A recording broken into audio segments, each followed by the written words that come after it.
একটা বাঘ নাকি বিশ্বের দ্রুততম গাড়িগুলোর মধ্যে একটা?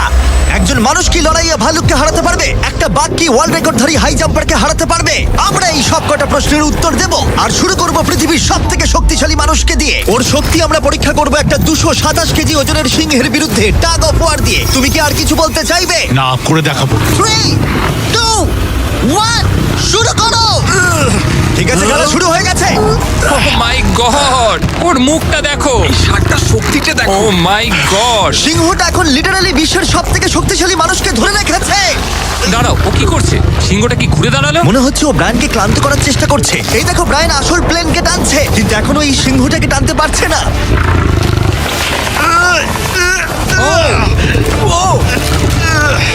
ও ভাই, ও খুব কষ্ট করে এগোচ্ছে। ব্রায়ান এটা করতে পারবে। ও ঠিক আছে, ঠিক আছে। তোমার আর 91 সেন্টিমিটার বাকি আছে। তুমি প্রায় চলে এসেছো। ব্রায়ান, তুমি চলে এসেছো। ও ব্রায়ান, কনগ্রেটস! ব্রায়ান জিতে গেছে। তুমি কি মজা পেয়েছো? ও। ঠিক আছে বাবা, ও। আমি আর কথা বলবো না। ঠিক আছে, কোনো ব্যাপার নয়। কিন্তু এটা 7টা চ্যালেঞ্জের মধ্যে প্রথমটা যা মানুষ বনাম প্রাণীর পরীক্ষা নেবে। এবার আমাদের সাথে রয়েছে এই পৃথিবীতে সবথেকে উঁচুতে লাফানো ব্যক্তি। ইয়ার কি করছি না, এটা ওর গিনেস ওয়ার্ল্ড রেকর্ড। পৃথিবীতে আর যে কোনো জীবিত মানুষই এর থেকে উঁচুতে লাফাতে পারে না। আর ও এখানে বাঘের বিরুদ্ধে লড়াই করবে। দেখা যাক কে বেশি উঁচুতে লাফায়, মানুষ নাকি পশু। টিম হিউম্যান, চলো করা যাক। একবার এই বাঘটার দিকে দেখো। তোমার কি মনে হয় এই বাঘটার থেকে উঁচুতে লাফাতে পারবে? সত্যি কথা বলতে, ও যদি 4 মিটার লাফায়, আমিও 4 মিটার লাফাবো। ও দেখো, একবার তোমার দিকে তাকাচ্ছে কি করে, হা করে ও কি তাকাচ্ছে। ছেড়ে দিচ্ছে? ও বাংলায় কথা বলে না। আমি বলতে চাইছি শুরু করে দাও। আমরা এই মাংসটা দিয়ে ওকে লোভ দেখাবো আর দেখবো কতটা উঁচুতে লাফায়। দেখি ও কি করতে পারে। ও এটা চায়। এই তো, এবার ও লাফাবে। কতটা উঁচুতে লাফায় দেখা যাক। ও মাই গড!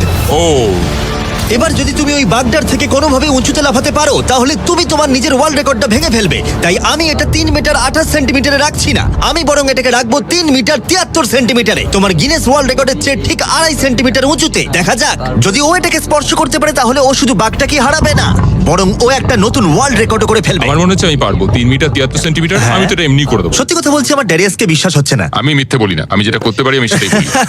এটা মানুষের পক্ষে সম্ভব বলে মনে হচ্ছে না। নতুন ওয়ার্ল্ড রেকর্ড করতে তুমি তৈরি? চলো দেখা যাক তুমি নতুন ওয়ার্ল্ড রেকর্ড করতে পারো কিনা। লুনা, এটা তোমার জন্য। ও কি এটা পারবে? এবং ভিডিওটা শেষ পর্যন্ত দেখো। এই দাঁড়াও দাঁড়াও দাঁড়াও, তারপরে তোমরা আমাকে কমেন্ট করে দিও। ও মাই গড, ও পেরেছে! এটা দারুণ ছিল। তুমি এটা কি করলে? লুনা, তুমি কি কিছু বলবে? ভাই, তুমি এখনো পর্যন্ত পৃথিবীর যে কোনো মানুষের থেকে উঁচুতে লাফালে, আর তুমি শান্ত। না, আমার মনে হচ্ছে আমি আরো উঁচুতে যেতে পারবো। ও আমি মাই মিথ্যে গড বলছি না। ভাই, আমি ও মিথ্যে একটা বলছি না, ওয়ার্ল্ড আমি রেকর্ড পারবো। করেছে আর যেন বলছে আমি আরো উপরে লাফাতে পারতাম। ব্রায়ান সিংহকে হারিয়েছে ড্যারিয়াস বাঘকে। তাহলে পশুদের পালা কখন? টিম হিউম্যান, চলো। আমার মনে হয় টিম হিউম্যানের পরবর্তী চ্যালেঞ্জটা আরো কঠিন হতে চলেছে। দেখা যাক কে জেতে। আমরা এখন রয়েছি বুল এরিনাতে। রয়েছে বাব্বা। হ্যালো। বাব্বা একজন বুল রাইডার। হ্যাঁ, একদম। এই এরিনাতে আমরা 3টে ষাঁড় ছেড়ে দেব। 3টে তুমি ষাঁড়? যতগুলো পারবে টাকার ব্যাগ ওপারে নিয়ে যাবে, বুঝেছো? আর এরিনার অন্যদিকে তোমার জন্য থাকবে 3টে ষাঁড় যারা তোমাকে বাধা দেবে। পরের 3 মিনিটে যতগুলো ব্যাগ তুমি এই বাকেটে রাখতে পারবে সেটা তোমার হবে। আমি তৈরি, Jimmy. Good luck. Thank you. ষাঁড়গুলোকে ছাড়ো। ওরা আসছে। বাপ্পা প্লিজ মরে যেও না। ওরা গেট দিয়ে ঢুকেছে আর ওর দিকেই আসছে। আচ্ছা, ওরা ওকে তাড়া করেছে। ও, ওরা ওর পাশ দিয়ে ঘেঁষে চলে গেল। টাকাটা নাও বাপ্পা, চলো চলো চলো। ও টুপিটা খুলে গেল। ও এর মধ্যেই সিকিউর করেছে $10,000। বাবা তোমার পেছনে। কিন্তু কতক্ষণ ও ষাঁড়গুলোর থেকে দূরে থাকতে পারবে? ঠিক আছে, চলো। ও আরো 2টো ব্যাগ নিল।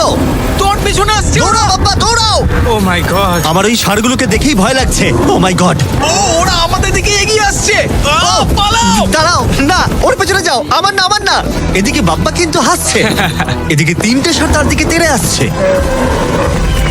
এই লোকটা খুব নির্ভয়ে বুলদের মাঝখানে দৌড়ে যাচ্ছে। এদের এক একটার ওয়েট প্রায় 680 কেজি করে। আমি এখন ওর মাথাটা ধরবো। আচ্ছা, ও কি কোনোভাবে ষাঁড়গুলোকে ভয় দেখানোর চেষ্টা করছে?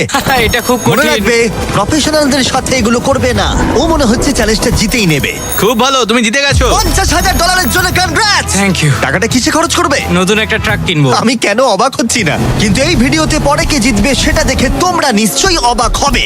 পরের চ্যালেঞ্জে রয়েছে 2টো পশু যারা তোমাদের শরীরের প্রত্যেকটা হাড় ভেঙে দিতে পারে। ঠিক আছে নিক, হ্যাঁ আমি এই দরজা ঢুকছি। দিয়ে এসো। খুব ভয় লাগছে এ আমার। হলো নিক, পৃথিবীর ফাস্টেস্ট মানুষের সাথে রেস করেছিল। তোমাদের মনে থাকবে প্রায় 1.6 কিলোমিটার এগিয়ে থেকেও ও নোয়া লাইলসের কাছে হেরে গেছিল। আর আজকে আমি তোমাকে আরেকটা সুযোগ দেব, সেটা তোমার জন্য একটু বিপজ্জনক হতে পারে। তোমার সামনে না না, না, শুধু- না না ভাই আমি শুধু শুতে আমাকে পারবো না বিশ্বাস ভাই। করো, না, না, বলছি না, না, শোনো, না। তোমার সামনে ভাই, ভাই, আমাকে ফুটেজটা ছেড়ে দাও, দেখলে ভাই। তুমি বুঝতে না। পারবে তুমি কতটা বোকা। এটা বিশ্বাস কি করো ভাই? এটা সত্যি ও, $1,00,000 আচ্ছা। ভাই। আচ্ছা। ও নোয়া লাইলসের কাছে হেরেছিল, ও জেতেনি তাই জানে না প্রাইজ মানি কতটা বড় হতে পারে। হ্যাঁ আমি করেছি এই $1,00,000 তোমাকে জিততে হলে যেটা হ্যাঁ, করবে, হ্যাঁ। তোমাকে এই রিং এর মধ্যে 1 মিনিট টিকে থাকতে হবে, আর কিছুই নয়। চোখের কাপড়টা খুলে ফেলো। র্যামি হলো একজন 227 কেজি ওজনের প্রফেশনাল সুমো রেসলার। এটা ঠিক কেন আছে, করলো? অথবা ঘুরে দেখো ওই ভাল্লুকের সাথে রিং এর ভিতরে 1 মিনিট। ও মাই গড, আরে- ও এখানে কি করছে? আর যদি তুমি ভাবো এই ভাল্লুকটা কোনো ক্ষতি করবে না, তুমি ভুল, কারণ ও একজন মানুষকে ছিঁড়ে খেয়ে ফেলতে পারে। ব্যাপারটা খুব ঠিক কঠিন আছে ভাই। টম, তুমি কেমন আছো? ওদিকে না তাকালেই ভালো হয়। এবার সিদ্ধান্ত নেবার সময়। বাজিতে রয়েছে $1,00,000। সুমো রেসলারের সাথে লড়াই করবে নাকি গ্রিজলি ভাল্লুকের সাথে? ও তোমার দিকে আচ্ছা। আসছে, ও এক্সাইটেড, সময় হয়ে এসেছে। আমি বিয়ারের দিকে যাবো না, আমি এখানে রেসলিং করবো। ও, ও ভাই চলো ভাই তোমার সাথে রেসলিং করি। তুমি কি ওকে চুজ করছো? মানে আমাকে তো এটা করতেই হবে, তাছাড়া আমার কোনো উপায় নেই। তোমার সাথে তোমার লাইফ ইন্স্যুরেন্স আছে? না না নেই, ও। করা হয়নি। আর যাতে নিক সত্যিই না মরে যায়, তাই আমি একজন আসল সুমো কোচকে নিয়ে এলাম যে ওকে ট্রেন করবে। তুমি হাঁটুটা এইভাবে ভাঁজ করবে আর এরকম করবে। তুমি কি তৈরি? রিং এর ভেতরে চলে এসো।